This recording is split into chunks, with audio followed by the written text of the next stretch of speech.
Hi, I'm Rhyen Staley. I'm a researcher for Parents Defending Education. Today, I sit down and have a conversation with author and teacher Daniel Buck. During this conversation, we focus in on discipline and how that affects the K 12 classrooms, students, and teachers. We also spend some time talking about anything from Romeo and Juliet to how consultants and counselors affect the school atmosphere. We hope you enjoy this conversation and join us on this little journey.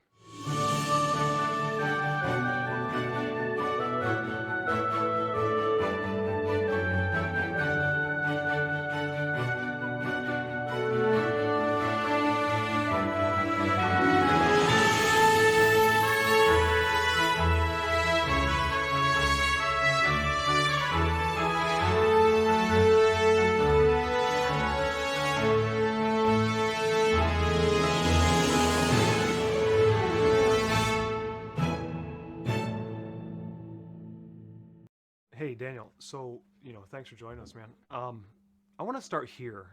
Having started, getting into your book and stuff, and great job. Um, we've both taught English, and we're talking about discipline. And one of the things that I wanted to kind of jump into, and I know this sounds a little weird on the discipline front, but I wanted to start with Romeo and Juliet. And the reason I I want to there it's a great place to start. And the reason I want to start there is I spent 5 years teaching that, and as you know, the more you teach it, you have to remember that you have freshmen who've never read it before, right? So you have to Hmm. pull back. But I also worked with good teachers who hated teaching it because they didn't think it was relevant to the kids, and we want to bring in more culturally relevant teaching to the classroom, which you talk about in your book. Um, I think it's more relevant now than it ever has been. And the reason I say that is because, and I know I'm preaching to the choir here, but with Romeo and Juliet, you have teen suicide, you have street fighting, you have literally a plague going on. You know what I mean? You have warring factions. You have political factions, Hmm. um, and the other thing is that you have two teenagers who are massively uncertain about life. You know, and you also have Rosaline, who's this little OnlyFans temptress. And so, how, in your perspective, having taught a lot of Romeo and Juliet and writing about it in your book, how would you bring that into, or if you're teaching your students and you're talking about Romeo and Juliet, how would you tie that into discipline and the things that we're seeing going on right now in our schools? Um, yeah, great question. Even before I get to answering that question, the idea that classic literature is somehow irrelevant to our modern times is just such a ludicrous idea. Um, it comes from this obsessive focus on identity that there's nothing that makes humanity common, and we are our immutable characteristics, and that's it. And we can only connect to people who look exactly like us or speak exactly like us. When in reality, there's so much that connects all human beings. And when you have that view, you see in Romeo and Juliet all of these things, like you said, um, our kids are going to connect with parents, abusive parents, kids not getting along with their parents, the uncertainties of young love, all of these things, interpersonal conflict, street fights. We're seeing more and more of those in schools. As it connects to discipline, I actually think literature is a great place to teach kids character and discipline. So, an example from my own teaching, I had a student, he was expelled for a semester because he started a brawl in the lunchroom. It was like 6 or 7 kids got in on it. He comes back the next semester. They put him in my class because I kind of have a reputation for being good with some of the knucklehead, boisterous boys in the school. So, it's like, oh, let's just give Buck all of them because that's a great idea. Um, and this kid's in my room. He's actually getting pretty into Romeo and Juliet because again, I'm tying it into all of these things that these kids are seeing. I'm helping them relate it to their own life. Um, and we get to the end of it, and we're watching the final scene, and I don't remember exactly what he said, but he said something along the lines of like, "Mr. Buck, uh, I realize I need to work on my anger. And, when kids are thinking deeply about the themes and the ideas in great literature, wrestling with really difficult topics, not just kind of like cotton candy young adult fiction that's meant to be engaging, but things that are really, really difficult in books that might seem boring at first, but when you get into the big ideas, like kids want to talk about free will. They want to talk about whether or not God exists. They want to talk about how are parents and children supposed to relate and all of these kinds of things. They work through these ideas and then they start to apply them to their own life and the books shape them and form them and make them better, more fuller human beings. So reading great books isn't the only answer for student discipline. There's so much to it, Sure. but it's certainly a part of it because great books form us and improve us. And yeah. One of the things, and this is also for the adults, is as I've processed this recently, and like you, I like to think about these things, is there's also affirming adults in that book. And Hmm. what's the, not that this is always the case, but in the negative way, look what happens when you have these affirming adults that are going behind parents' backs, and and what's the end result? So, well, let's take that and let's piggyback off of a fantastic example, and let's kind of dig in a little bit to some of the things that are going on in classrooms. Maybe give a snapshot to parents and maybe other teachers. I know you and I both have worked in school districts with, I personally have worked with low socioeconomic urban students, and I've also worked with Catholic school students. And we want to give us a little bit about your background too, so that we can get the those listening can get a snapshot. So, just like you, I've worked both in an affluent Catholic school, kind of a blue collar public school, and right now I'm in a low socioeconomic area. It's the most crime ridden neighborhood in my entire state, and our school's right in the middle of it. So it definitely varies a lot, school by school, district by district, state by state. Education is local in the United States. It's becoming, unfortunately, less so over the years, but that's at least initially how it was set up. So it really varies school by school. There's some great schools out there doing great things, and there are some middling schools out there doing not so great things. Um, but there are kind of trends across the board. So some of the trends you keep mentioning discipline. Schools are moving away from punitive discipline, detention, suspensions, expulsions, calling home, after school. We'd call those maybe detentions too, Saturday detentions, things like that. Having to go, I don't know, clean up the bathroom if they made a mess in the bathroom or broke something. Moving away from these things because the idea of discipline is considered oppressive. And rather than giving a kid a punishment, we should just sit down and talk with them. Or they're acting out because they're hungry or they're having interpersonal conflict or they don't like their teacher, Mm-hmm. which that might be the case, but anyone who's had a kid knows sometimes, my own daughter, sometimes she asks out because she's hungry and it's like, I need to get her some food. So I throw a plate together with some ham and cheese. She gobbles it up and then she's happy clappy again. But sometimes she's a 2-year-old and she's acting like a 2-year-old and she needs a timeout. And she's become better behaved since my wife and I are giving her timeouts because kids need boundaries and they need consequences to enforce those boundaries. So there's a move away from discipline. Um, there's a move towards really student directed learning rather than the teacher being the expert in the room, guiding students through math concepts, teaching them long division. Mm-hmm. Um, Rather than a teacher selecting a classic work of literature and reading it all together as a class, kids are discovering math concepts on their own. They're just being set loose in the classroom. They are told to select whatever book they want, um, be So it why? So why? I'm gonna jump in and stuff like that. So why do you think that's a problem for discipline?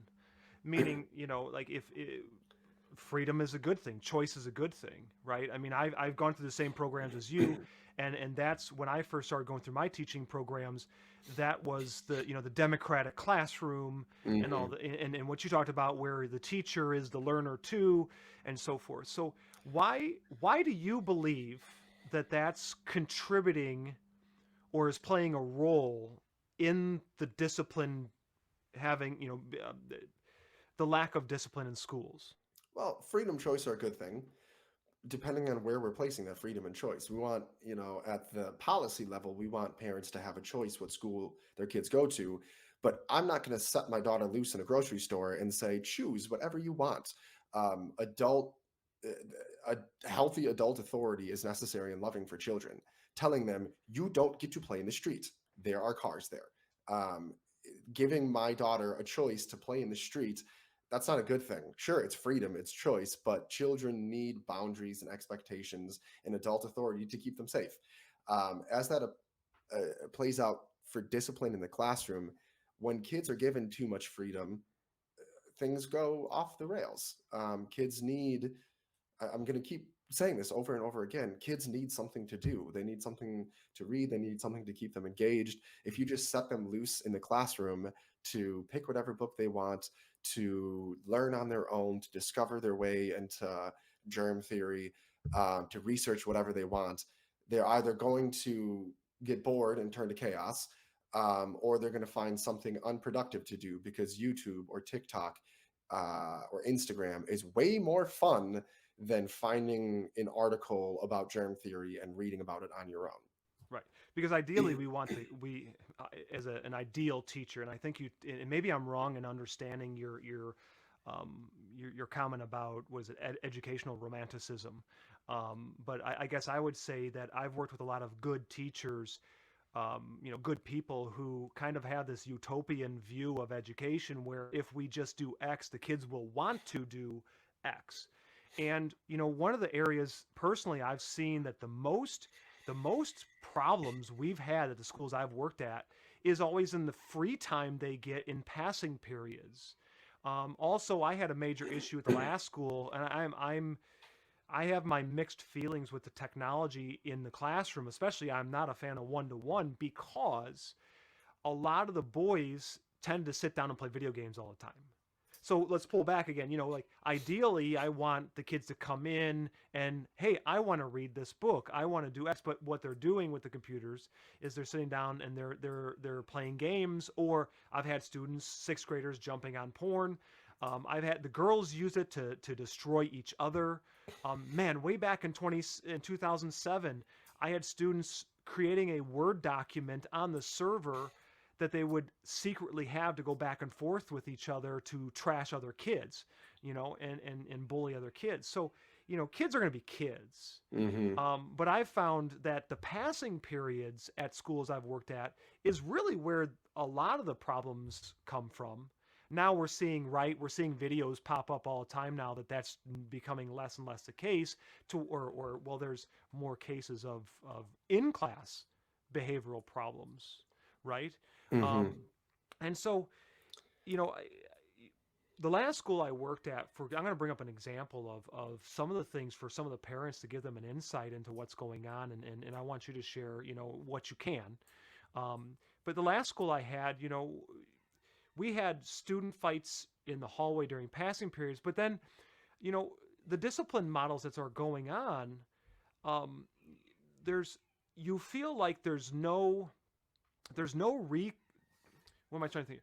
There's you don't have the ability to discipline these kids because you don't feel like you have the backup from administration, but you don't always know what's going on with administration. So for example, we had a student, seventh grade student, big physical kid, who allegedly threw a kid through a glass window because it didn't have my room, so I wasn't there to see it.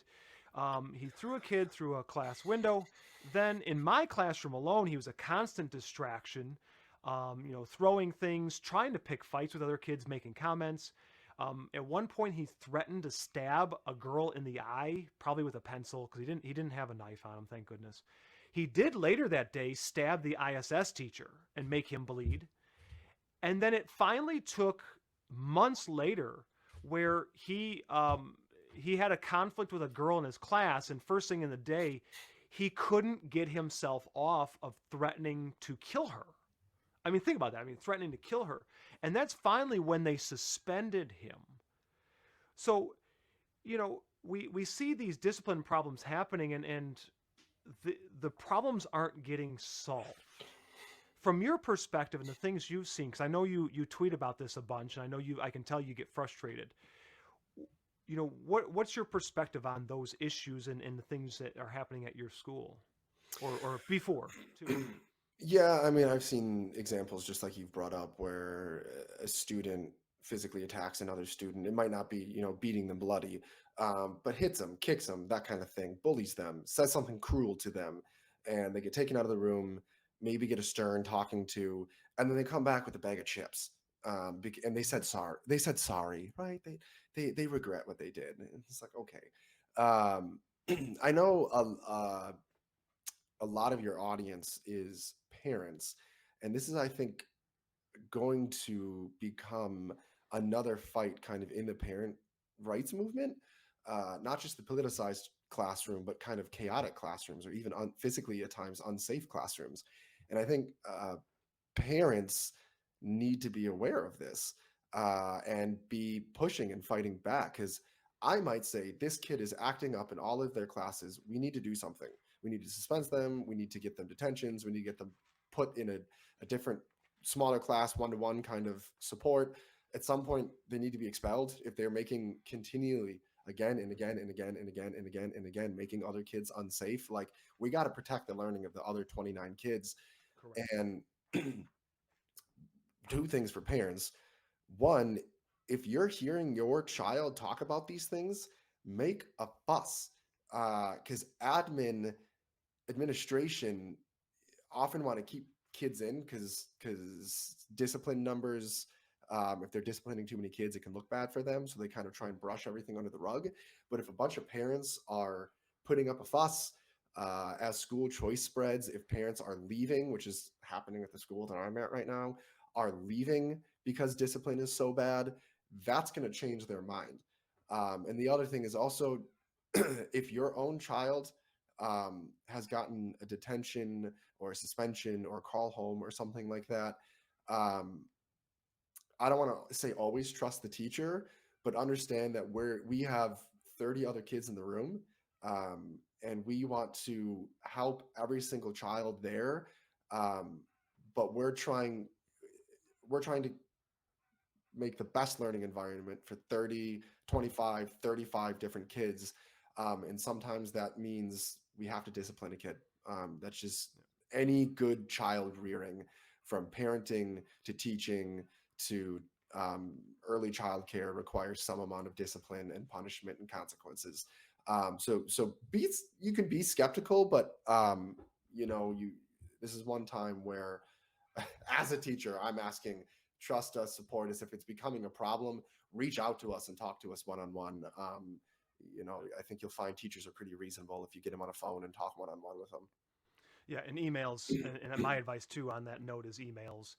Um, vet your email very carefully, because, or we always had a rule, um, that especially in coaching, because a lot of my background, I spent 25 years professionally in the coaching field as well, and we always had a 24 to 48 hour rule with parents in the athletics side of it, and I tried to, it wasn't my place to make that policy, but I encouraged parents to, take a day, deep breath, figure out what's going on, and then carefully, if you're going to send me an email, send it in a way that is like, okay, hey, can we sit down and talk about this? Because you know we all get fired up about something. We get half the information sometimes at best from our own kids, or Mm-hmm. I'm not saying our kids are liars, but I mean, kids are kids, and so forth. So you want to dig down deep. There's a lot there, by the way. Let's take a couple steps back, because you talk about a number of things that I think we should unpack.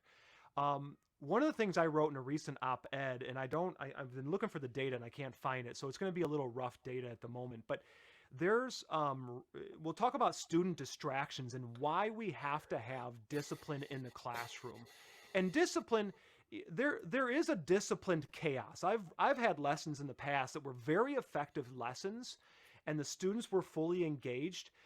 If you were an outsider, you would have thought it was chaos. In fact, Mm-hmm. my cooperating teacher, this happened in student teaching, my cooperating teacher thought the room was in mass chaos. I'm like, no, they're actually fully engaged. Mm-hmm. Um, but so there is a controlled chaos that can happen and be very effective. But in the normal sense of things, there's actually research that was done in the mid to like 210s, somewhere around there, that showed that when there is distraction during the testing or the evaluation of data learned or information learned, if there's distraction during that time period, let's say the student's taking a test, the learning loss is somewhere between 10 to 20%. However, when distraction takes place during the initial learning process, it goes upwards to 50, 60% learning loss. And so it's very important that, especially when things are being learned the first time, there's that really good, mental flow in the classroom where students are locked in, right? That if we want to maximize learning, you can't have this crazy, chaotic, constantly disrupted classroom, right? Hmm. Um, the other thing that I want to maybe you can highlight this more because you've worked in different buildings is the administration level of things. My personal experience, I've worked for some great principals and I've worked for some principals that are good people that I disagreed with. You know, sometimes things are out of their hands, right? Like you had addressed the idea that they're worried about their numbers. Can you dig into that a little bit about what you meant by like they're worried about, for example, disparities in racial discipline, etc.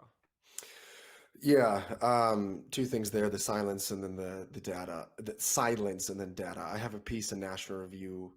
Students deserve silence, I think is what it's called, and I reference a bunch of research that you're kind of alluding to. Even simple things like where schools have, if they're close to an airport, that noise can affect learning. It's a really basic, the science behind it. Our brains have basically two parts: the working memory and the long-term memory. Working memory is where we think, our consciousness, and then long-term memory is where we store everything. Our working memory is like a skinny little door that lets information in. Uh, and if that door is clogged up by noise, by distractions, by basically anything, not as much information can make its way into the long-term memory. So like you said, I've had classrooms or lessons that are really chaotic, and that's kind of part of it. It's usually like final projects where part of what I want them to be doing is like enjoying Romeo and Juliet. They might have to record a scene, and I just want them to enjoy acting out Shakespeare and memorizing the lines. So it's going to be a little bit crazier. But there's a time where learning needs to be absolutely silent. So the only thing making it filling that doorway, the working memory to get to the long-term memory, is the information. There's nothing, no paper airplanes distracting kids, no background noise, no nothing. And then the data. Um, Part of it is a media pressure, like you said, disparities between students of different socioeconomic backgrounds, different races, different genders. If you're disciplining Black students more than white students, media is going to pick up on that and give you hell. Um, Even though that's not necessarily the case. I've worked at schools where we might have one Black kid who racks up 50, 60 office referrals in a year. And so that completely skews our data. And then we our hands are tied and we can't discipline students of color anymore because we have one kid that's skewing the data. If you get rid of that one kid, it's totally even across the board.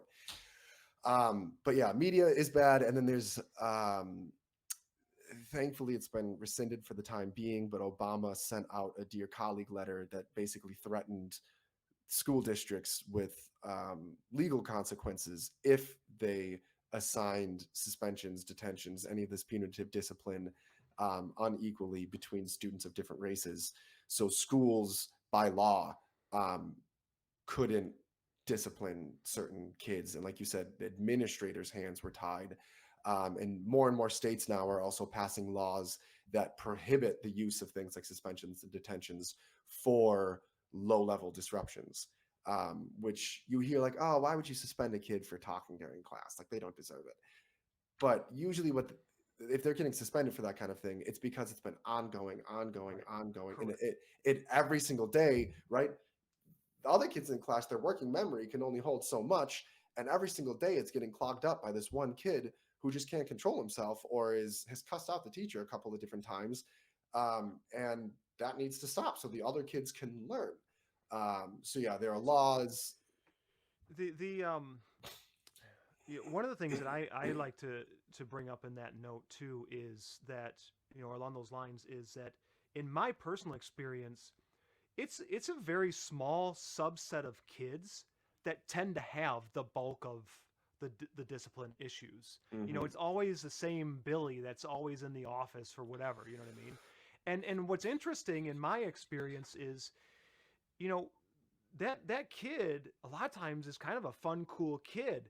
They just can't handle, for whatever reason, whatever, maybe it's sometimes, with, and maybe we can get into this here, we can transition to this angle here in a minute, but one of the solutions has been they're just with the wrong group of kids, and we need to get them to change classrooms. But sometimes that's not the option. Like, you don't have that option.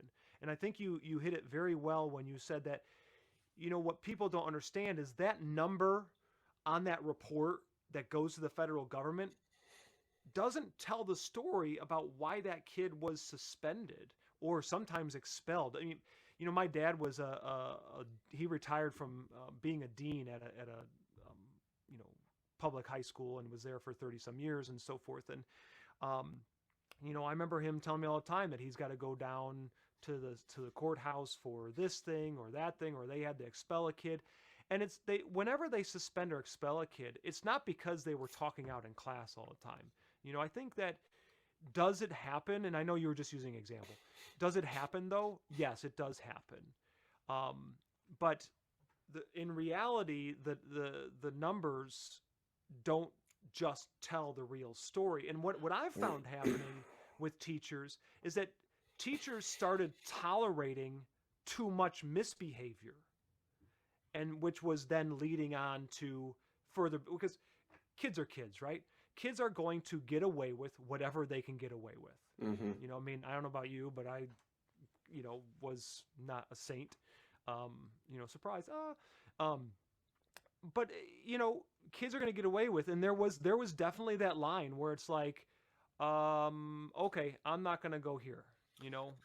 So I give you an example on a personal note. The Catholic high school I went to, their detention format back in the day was, if you got 3 referrals or whatever it is, you had a Saturday morning 6 a.m. cleaning the football stadium detention. I know, right? I I'll love tell it. you, I'll tell you who did not want to get up at 6 a.m. on a Mm-hmm. Saturday morning to clean bleachers. This guy right here. Mm-hmm. So yes, did I get in trouble in the high school? Sure, I did. I got, but I got to that line and then I stopped. Mm-hmm. And so let's move in that direction then. Let's start to talk about, some of these solutions. What are some things that you like, that you've seen? Maybe they're not universal, like they won't work for every kid. But let's forget that 5% or 10% of the kids that cause the bulk of the problems for now. Mm-hmm. What are things, because I'm going to finish this thought up and then I'll let you go, in terms of responding, is we want to target 90% of the kids and get them, quote unquote, in line, right? We want Mm-hmm. them to make the most of their education. And right now, what I'm seeing is the policies in place are actually encouraging, 50% of the kids to misbehave, because why should they behave? Mm-hmm. If they're not gonna, if they're, the consequences aren't at the level that gets them to stop. So what do you like? What are things that you believe are effective to keep those 90% of kids on the proper track to being highly effective? Yeah.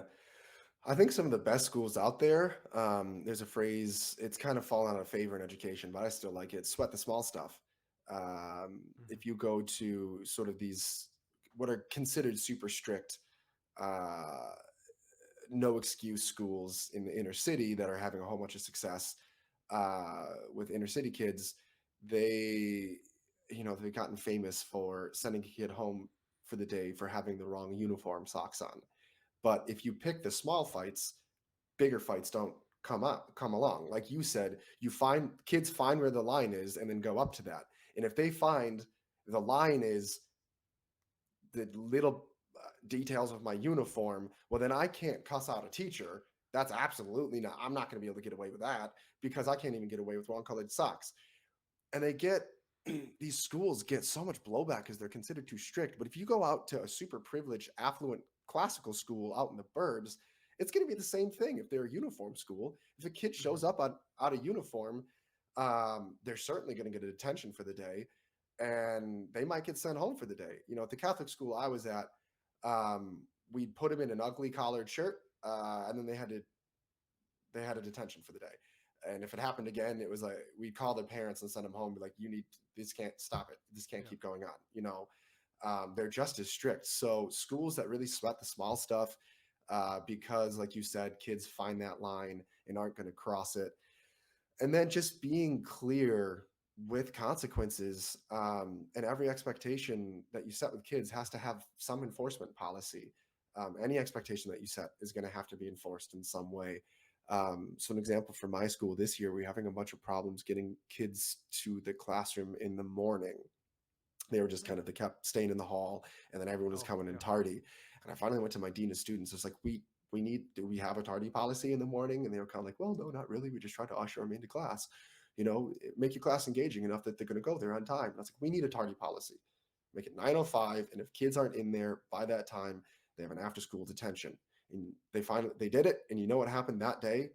Every single kid got to class by 9:05 because nobody wanted to stay 30 minutes after school and then get chewed out by their mom because they had to get off. Their mom had to take off early to pick them up from school because they couldn't take the bus home. Um, it doesn't have to be an expulsion. It can be something small like staying 20 minutes after school to help a teacher pick up their room. Right.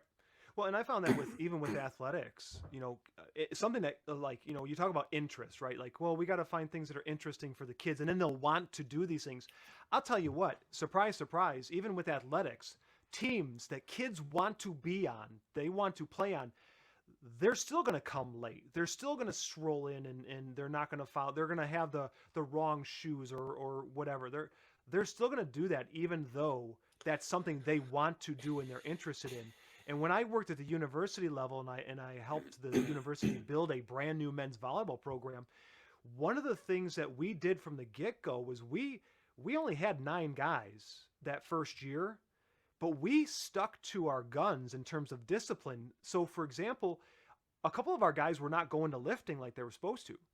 So we had a policy that if you don't do X, Y, and Z, you don't get to come to practice. Or when I close that gym door to start practice time, that's when practice starts. You don't get in. And there Mm-hmm. were practices where kids were not allowed to come to practice Mm-hmm. because they had violated those team rules. But you know what happened over time with what you're saying from the classroom side of it?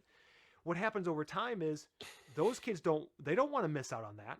So Mm-hmm. they're going to start to adhere to the expectations. Do Yeah. they screw up? Sure they do, but we still hold that discipline line. Yeah. And by the way, the tardy thing, that's something I saw at my last teaching job with the middle schoolers. The same thing. They were just dilly-dallying around the hallway. There was no tardy policy. They were just going to sweep them into the rooms, and it became a real mess. Yeah. Um, Can what I, can I, else? s- I Yeah, was go for saying, it. can I talk really briefly? The reason why I know I've been harping on discipline a lot, and that's kind of been the main part of our conversation, but just the move away from it is, so it's I think one of the most destructive trends in education. So it's just a drum that I've been banging. There's so much more to talk about in education, but if you don't have a well-ordered school, I don't care what your curriculum is, I don't care what your um, instructional practices are. I don't care what kind of relationships you have with kids. If you don't have basic order, none of the rest of that matters. It's kind of primary to everything else. But the reason, like you said, even in sports, kids need some amount of structure and expectations and consequences. The reason for that, um, it gets into this thing called primary versus secondary learning. Primary learning is the things that our brains learn naturally.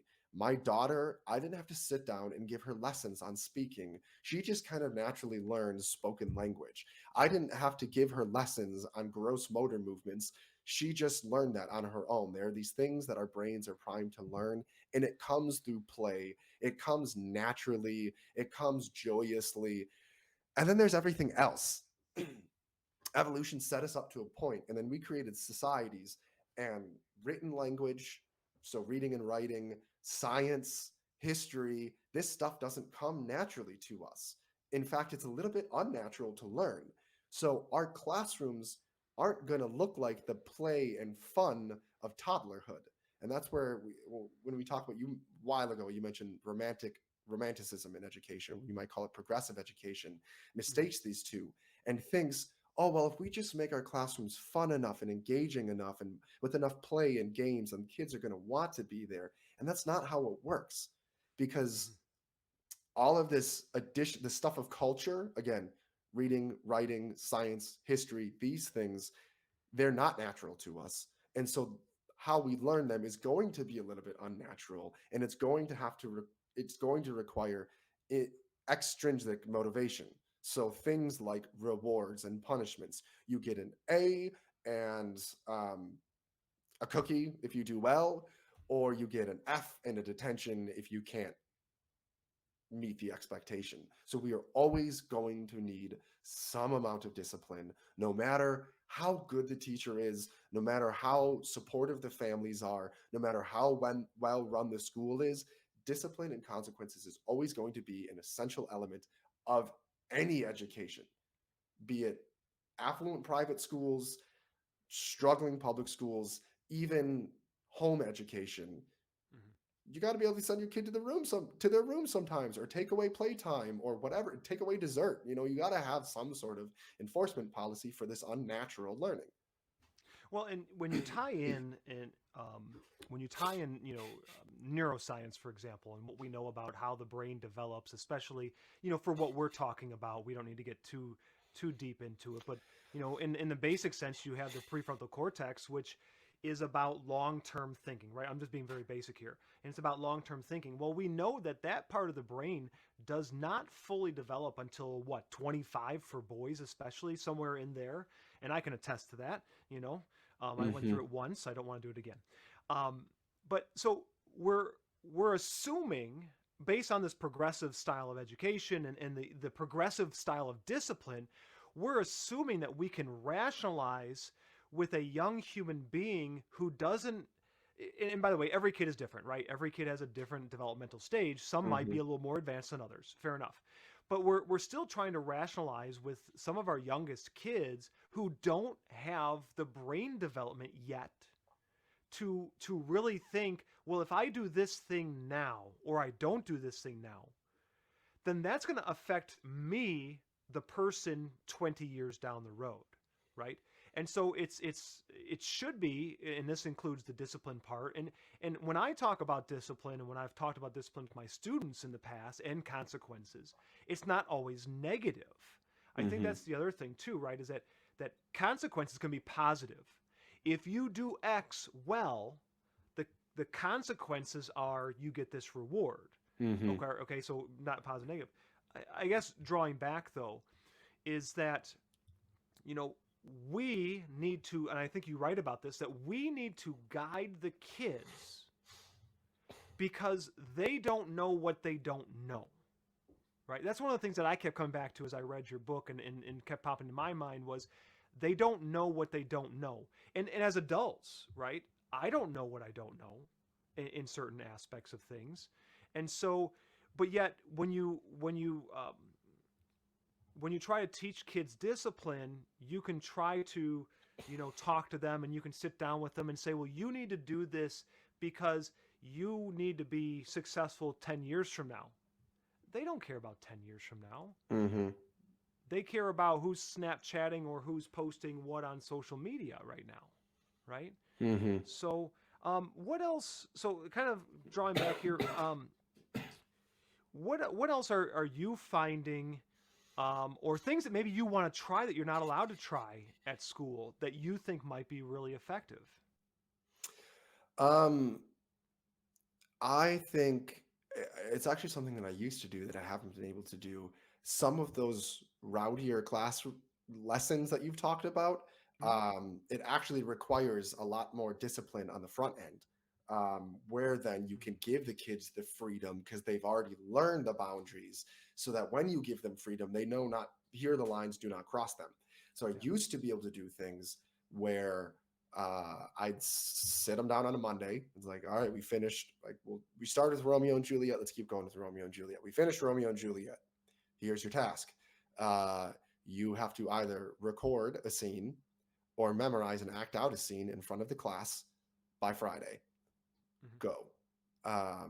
Little more direction than that. And there's kind of a rubric and all that Yeah. kind of stuff. Oh, for sure, for sure. But I could set them loose, you know, couple groups stay in my room, couple groups go to this hallway, couple groups go to that hallway.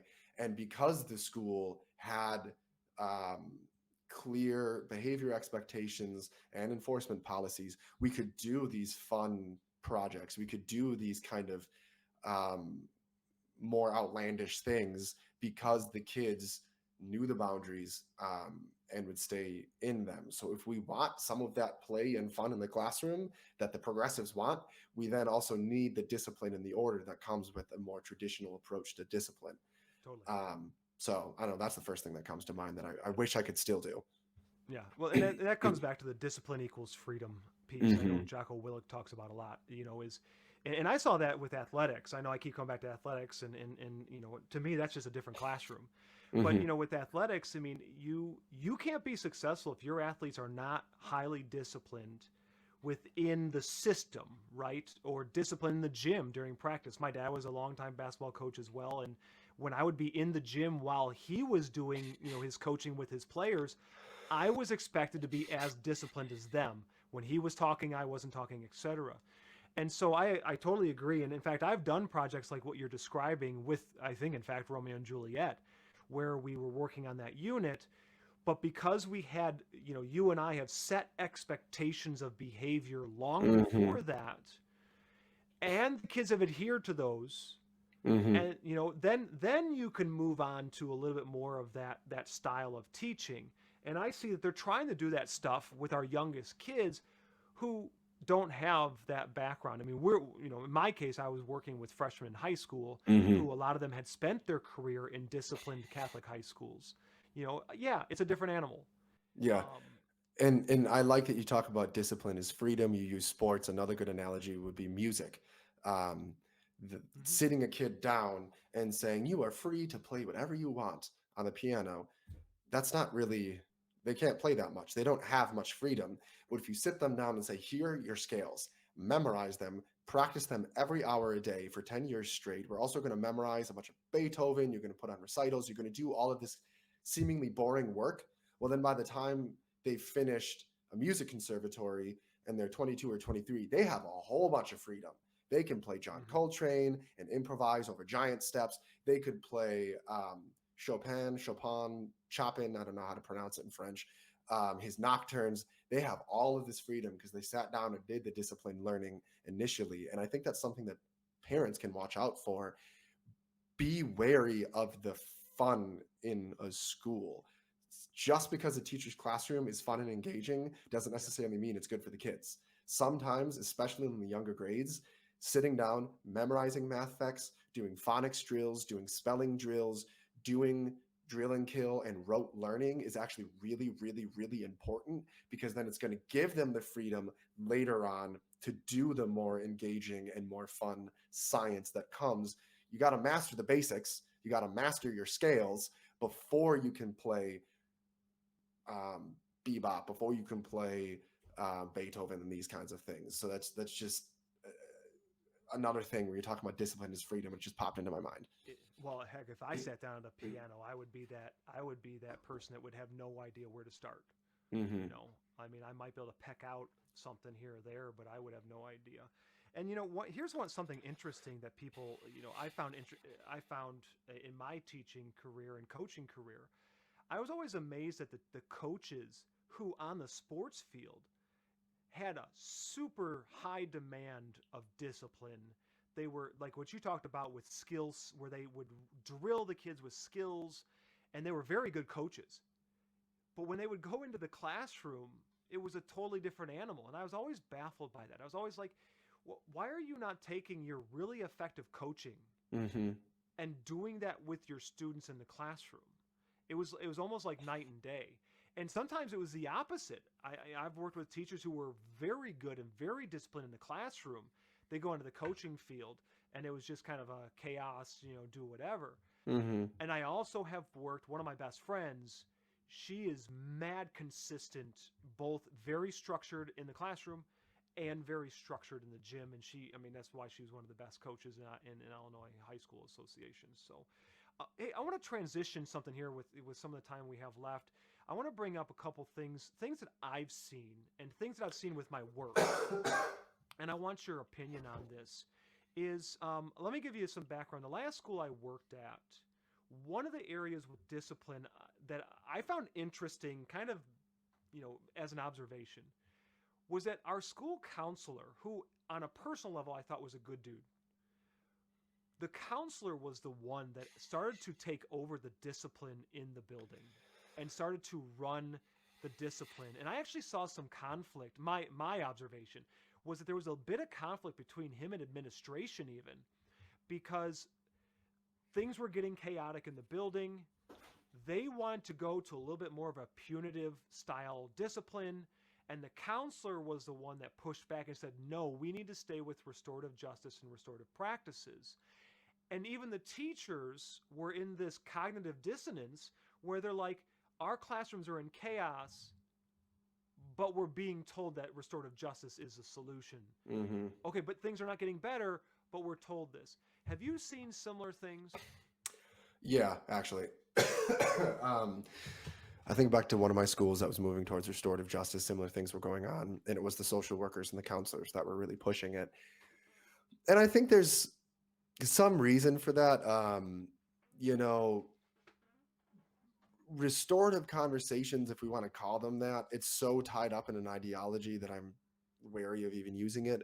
But like counseling conversations have a place, but maybe not run by a teacher. You know, a counselor sees the benefit. Okay, you got kicked out of school for 2 days. We're going to talk with you about what the heck happened. What do you need to be successful in the classroom? That's what they might call a restorative conversation. That's led by a counselor. Yeah. Or these two students keep feuding and we keep kicking them out of school because they keep almost fighting and nothing's getting better. Maybe we need to sit down and talk it out with them, led by a counselor that has training in that. Part of my problem is when they want to deputize teachers into this almost therapeutic role. I don't have any training in counseling. I don't have, I know how to teach books, vocab, how to keep an orderly classroom, basic classroom management. That's a skill set that I have.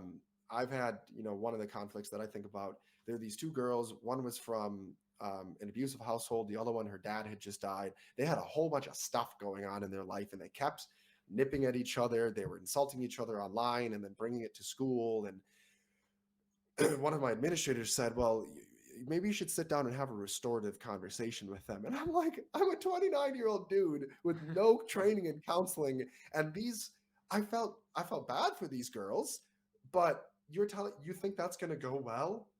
Bringing up all of this like really intense emotion, that's going to end terribly. I don't have the skill set for that. It's probably very unethical too, asking me to do something way outside of my training and expertise. And then on the other side for the counselors, so counselors are trained to do that and they see the benefit that has, but don't ask teachers to do that because that's not what we're trained in. And then the other thing, teachers, I see 30 kids in my classroom and I have to think about the good of the 30 kids in that classroom. The counselor is interacting with this one kid that keeps having a problem. And yes, kicking this kid out of the room might not be good for that kid. I know that. But life is full of trade-offs all the time, right? We only have a limited amount of money. Resources are scarce.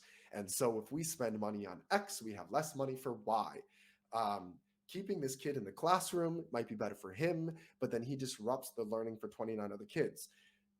Taking the kid out of the classroom is better for the 29 other kids. And it's a trade-off. Yeah. And teachers are going to be pushing for the 29 other kids, and the counselor is going to be pushing for the good of this one student. And that's a tension that's always going to be there. And so counselors are naturally going to push in one direction, teachers are naturally going to push in the other. And that's just the nature of the beast, because life is full of trade-offs. We cannot fix every single problem in this world. We are sinful human beings. Well, and unfortunately right now, I think I caught you post something like this recently, where what they do with these classroom clears, right? Where it's one kid is acting up, I'm guessing so badly that the option is to disrupt the learning for the 29 other kids and get them out of the room. Now, having said that, there might be a situation where that's a valid response, right? Like a super violent kid and you got nothing. I get that. Like there, but it's kind of, it's probably significantly rare enough that once in a while no one's going to have an issue if you can really justify that that's the purpose. But that's not Hmm. what I'm hearing from people. I'm hearing from people that that's become the common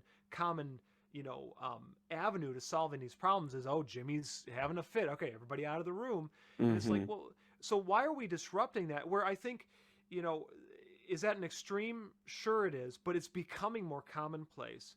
And one of the things I want to so we have this counselors, and they have their role. And I agree with you, by the way, that if those two young ladies, and I've taught a handful like that, they need counseling. Let's get them to the proper people. Let's if need be, let's put the proper people, or get them access, however that works, and let them really figure it out.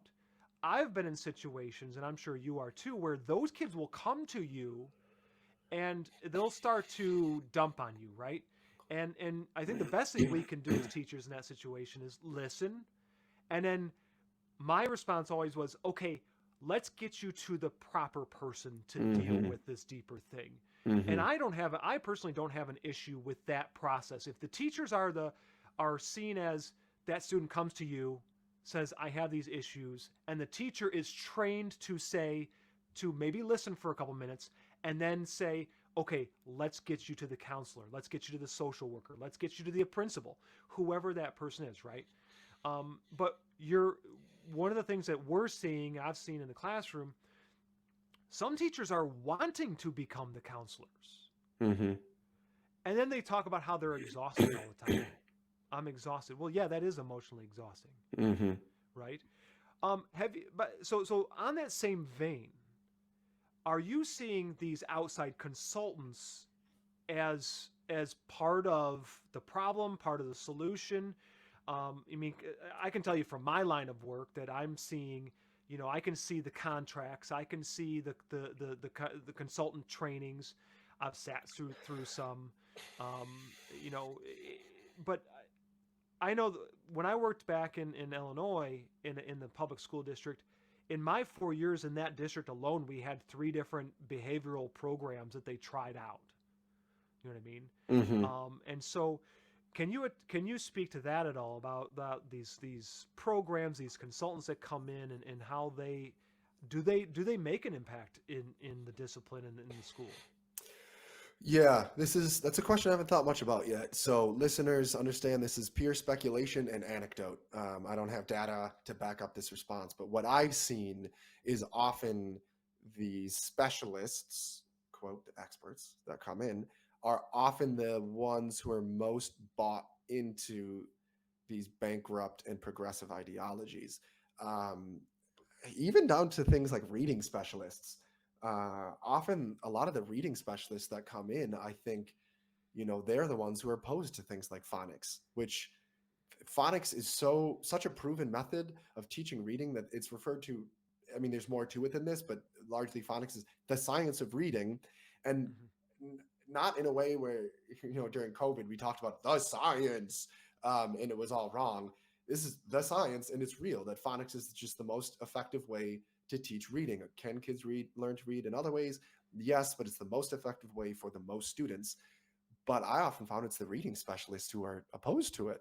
Or classic literature in a teacher-led classroom is probably the most effective way to teach kids more advanced reading, and the history and the factual knowledge that they need for it. And it's the reading specialists that want to do the young adult fiction and the fun, and Yeah. kids Hey, choose whatever they want. can I jump in on that with the Yeah. phonics piece? I want to give a Uh-huh. real world example from my so for those listening and stuff, what a lack of phonics looks like in the classroom is when I worked with a 6th grade girl who really desperately she really wanted to read, but she had no phonics skills. So as we were working through her reading a passage one on one, because I luckily had that time with her, is she couldn't sound out the words. She couldn't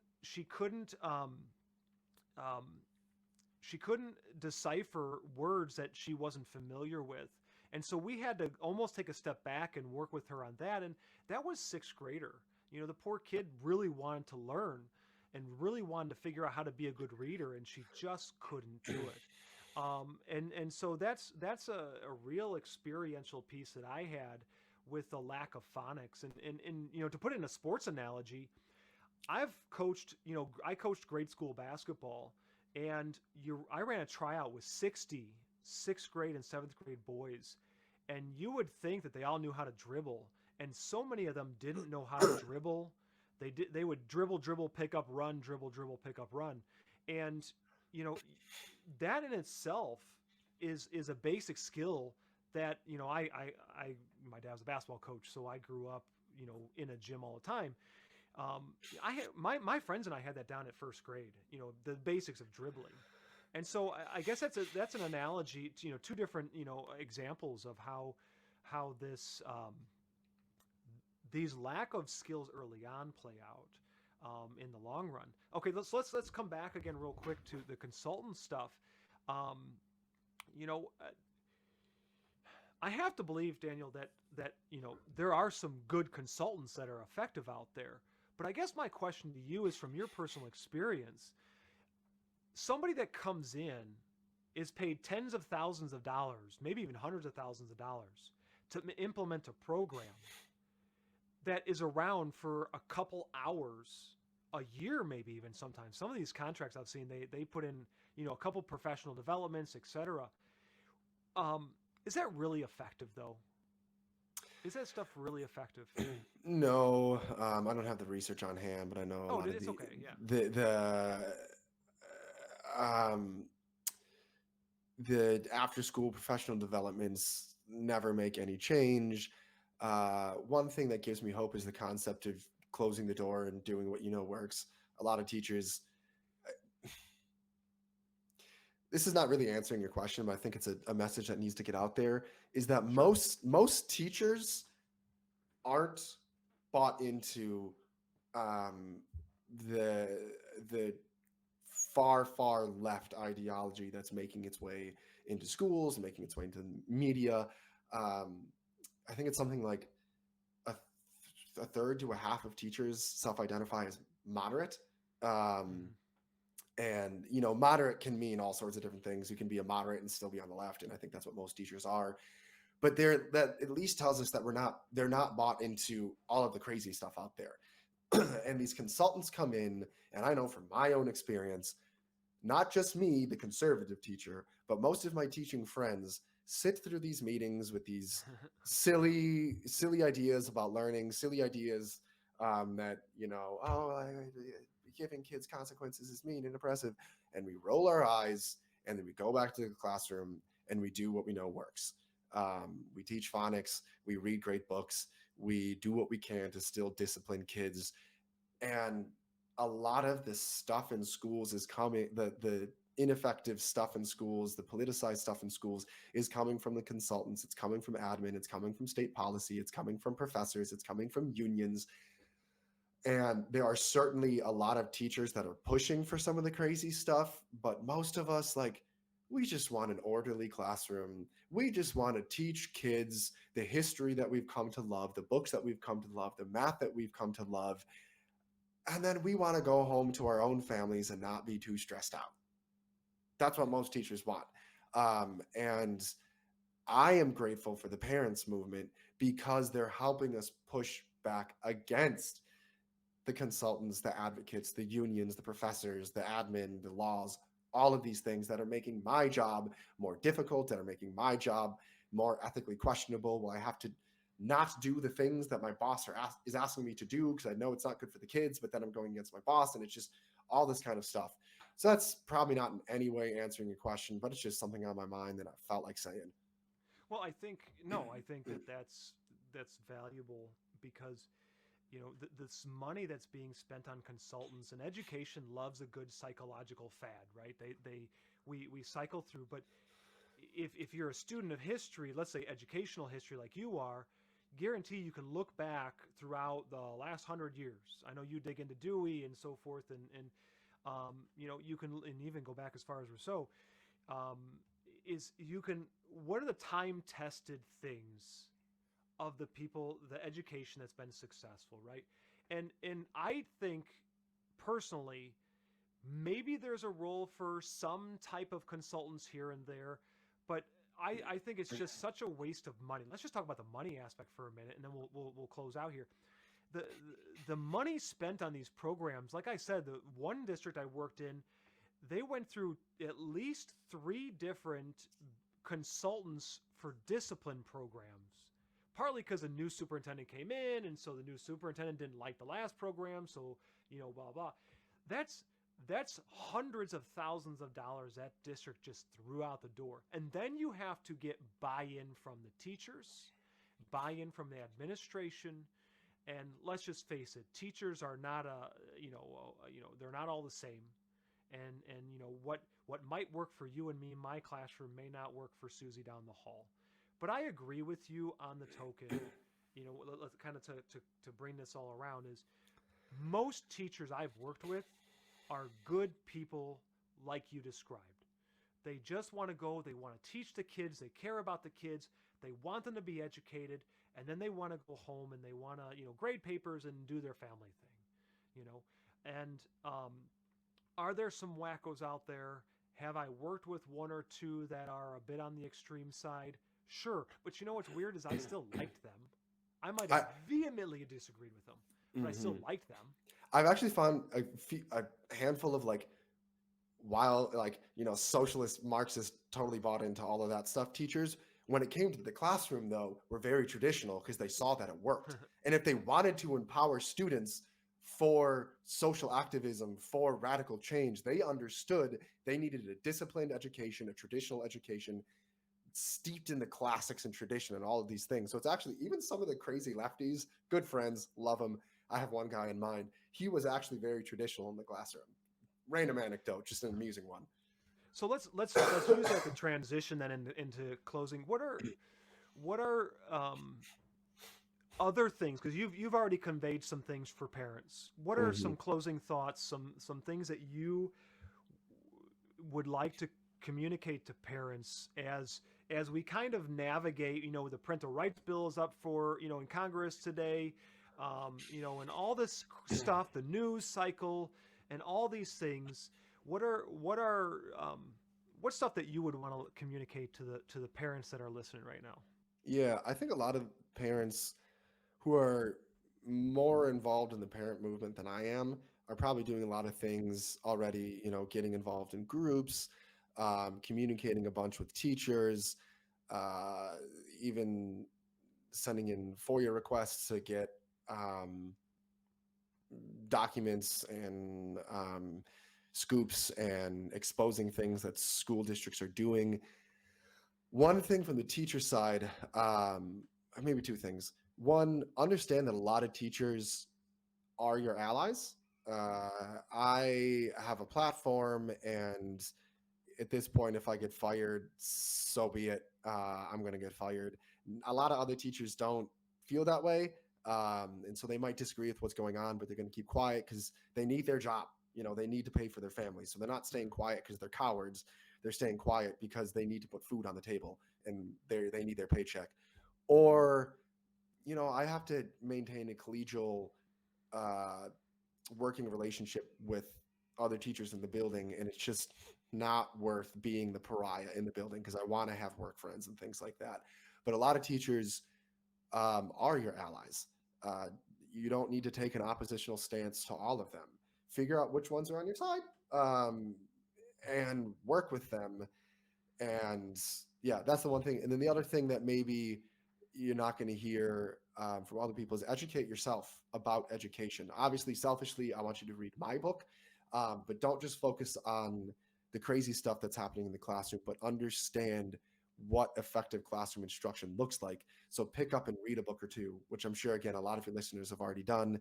But my book, the purpose of this book was to show, if not progressive education, if not critical theory, if not student-centered learning or student-directed learning and no discipline, what's the alternative? And I tried to give a coherent answer. But other authors E.D. Hirsch is great. There's some great books by all about classical education, norms and nobility. I'm about to start that one, but find a few books about teaching and curriculum, which might seem irrelevant as a parent, but it's going to help you know what to advocate for, not just what to advocate against. Yep. And Daniel, so as we close out here, where can people find you in some of the work you've done? Yeah, on Twitter, I'm at Mr. Daniel Buck. That's really the only social media that I'm on. And then I write a lot for both the Fordham Institute and National Review. But if you find me on Twitter, I post everything that I write there. I wrote a book called What is Wrong with Our Schools that's out through John Catt Educational. Again, it's all about what traditional education looks like and what's the alternative to the wacky progressive stuff going on. Um, and So, and what else, besides family and besides your teaching in the classroom and so forth, what else do you have? What's next for you? I'm gonna probably write some more books. I'm working more and more closely with the Fordham Institute. Honestly, right now, I'm Good. trying to figure that out. Do I stay in the classroom?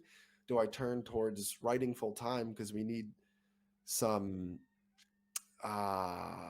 this is gonna sound super arrogant, but some reasonable, not crazy voices in the education debate right now.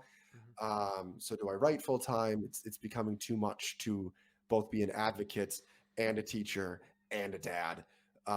So I got to make some choices in the next few months, and I wish I could give you some more insights or news about where I'm going next, but I'm kind of trying to figure that out for myself at the moment. Well, I can guarantee you from having this conversation that your students will sorely miss you if you leave the classroom, but I know that's not necessarily in definitive. But we definitely need your voice out there to continue to educate. I think parents, like you said, they need to be continue to be more educated, and some are very educated and have done a fantastic job in what they're doing. So Mm-hmm. I appreciate you spending time today with us and just me personally, just having a conversation, getting to meet you, and we thank you for your time. I know it's precious on your day off, and we thank you again, Daniel, and to the parents out there, we'll see you again soon. Yeah, thanks for having me on. This has been a great conversation. Yeah, fantastic.